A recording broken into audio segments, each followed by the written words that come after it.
OK, donc le trading, c'est l'une des opportunités du monde de la crypto-monnaie. Donc avec le trading, on peut gagner de l'argent dans le monde de la crypto-monnaie. C'est l'une des multiples façons de gagner de l'argent. On parle beaucoup du trading, mais ce n'est pas du tout la seule façon de gagner de l'argent.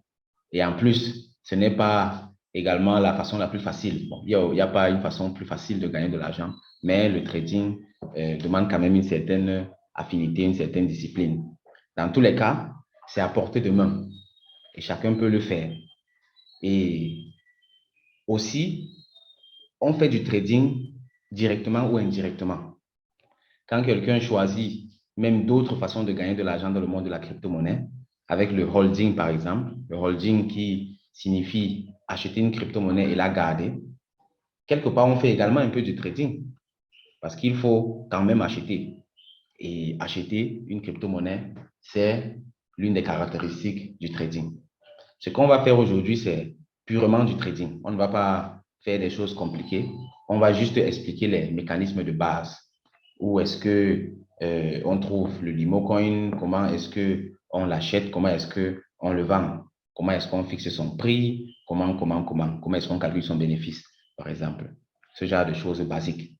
Et avec le temps, on va s'améliorer peu à peu, jusqu'au niveau où chacun et chacune ici sera en mesure de contrôler ses activités de trading sur le Limo Coin et sur toute autre crypto-monnaie. On a fait l'introduction, on est dans L-Bank. À la page d'accueil, on voit qu'il y a beaucoup d'informations qui concernent toutes choses dans le monde de la crypto-monnaie. Ici, ils font les annonces.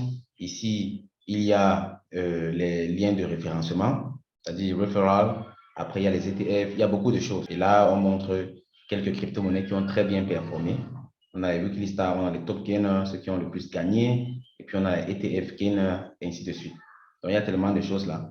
Ce qui nous intéresse, nous, c'est d'aller chercher le Limo Coin. Pour trouver le Limo Coin, il y a plusieurs alternatives. On peut aller ici sur Market. Donc, on regarde loin ici en bas. Il y a Market. Et dans Market, on vient fouiller ici, tout en haut à droite.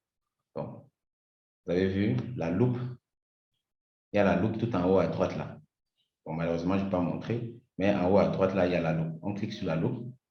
Et là, maintenant, on peut rechercher le Limo Coin, LMC Swap. Et là, ça s'affiche. De façon générale, il faut cocher l'étoile. Regardez comment je coche l'étoile. Ça, que l'étoile devient brillante. En cochant donc l'étoile comme ça fait en sorte que le Limo Coin entre dans mes favoris. Donc, la prochaine fois que je vais faire les recherches, le Limo Coin va généralement apparaître sans que je n'ai besoin de rechercher. Et puis, je clique sur Limo Coin.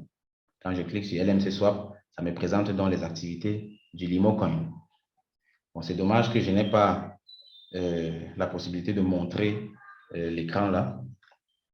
Ça aurait été très utile de montrer ce que je fais. Dans tous les cas, la barre ici en haut, là on voit 15 minutes, 1 heure, 4 heures, je ne sais pas si chacun la voit. Et ensuite, un jour, one day. Ça, c'est l'horizon avec laquelle on observe la courbe.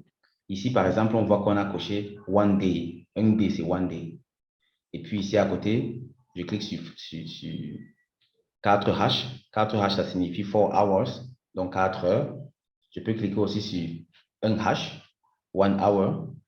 Et quand on dit 1 hour comme ça veut dire que l'horizon ici, c'est 1 heure. La période, c'est 1 heure de temps. Donc, chaque barre que vous voyez là, vous voyez le vert, vous voyez le rouge, ensuite le vert, ici le vert, encore le rouge. Chaque barre, c'est 1 heure de temps. Donc, si on veut compter, il faut compter chaque barre. 1 heure, 2 heures, 3 heures, 4 heures, 5 heures. Vous voyez, une barre ici, 1 heure, là, 2 heures, 3 heures, 4 heures de temps. Si je clique sur 4 heures, ça veut dire que chaque barre maintenant représente 4 heures de temps. Donc là, cette barre-ci, pour qu'elle se forme, il a fallu 4 heures de temps. Ensuite, la rouge ici, 4 heures de temps. La verte, 4 heures de temps. C'était sur un day au départ. Un day, c'est one day, donc un jour. C'est également 4 heures de temps pour que ça se forme. Et ça, c'est très important à savoir parce que là, c'est notre horizon de trading. Ça, c'est d'entrée de jeu ce qu'on regarde. Quand on vient sur la courbe du Limo Coin, sur la courbe d'une crypto-monnaie, on regarde d'abord quel est l'horizon, sur quelle période est-ce que je suis en train de vouloir trader. Quand je prends un jour comme ça, il est clair que si je prends position, c'est en ayant analysé la courbe sur un jour. Donc, l'espérance de mes gains va se compter également par jour. Ça, ce sont les traders qui tradent sur le moyen terme. Mais si je veux trader maintenant et sortir de là maintenant, par exemple, j'ai 1 heure de temps, je veux quand même faire un trade. Là, c'est clair que je vais venir regarder 15 minutes pour voir ce qui se passe sur le marché du Limo Coin chaque 15 minutes. On voit que, OK, chaque 15 minutes, voici ce qui se passe, voici ce qui se passe. Comment est-ce que je peux donc faire pour anticiper les 15 prochaines minutes, ou du moins les 1 heure qui arrivent? Et j'aurai 4 fois 15 minutes. Ça, c'est la période de trading. Ensuite, juste en dessous de la période, ici, là en dessous, on voit aussi les barres rouge, vert, rouge, vert, rouge, vert, rouge, vert. Là, c'est le volume de trading.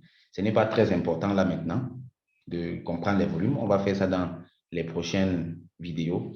Mais en gros, le volume nous dit tout simplement la quantité de crypto-monnaie qui a été achetée ou vendue, qui a été tradée. Et quand c'est vert, ça veut dire qu'on a acheté. Donc, c'est le volume dans le positif, dans le sens de l'achat. Et quand c'est rouge, ça veut dire qu'il y a eu du volume, mais dans le sens négatif, dont les gens ont plus vendu qu'ils n'en ont acheté durant cette période-là. Vous voyez pourquoi la période est importante? Parce que toutes les données, après, c'est relative à cette période-là.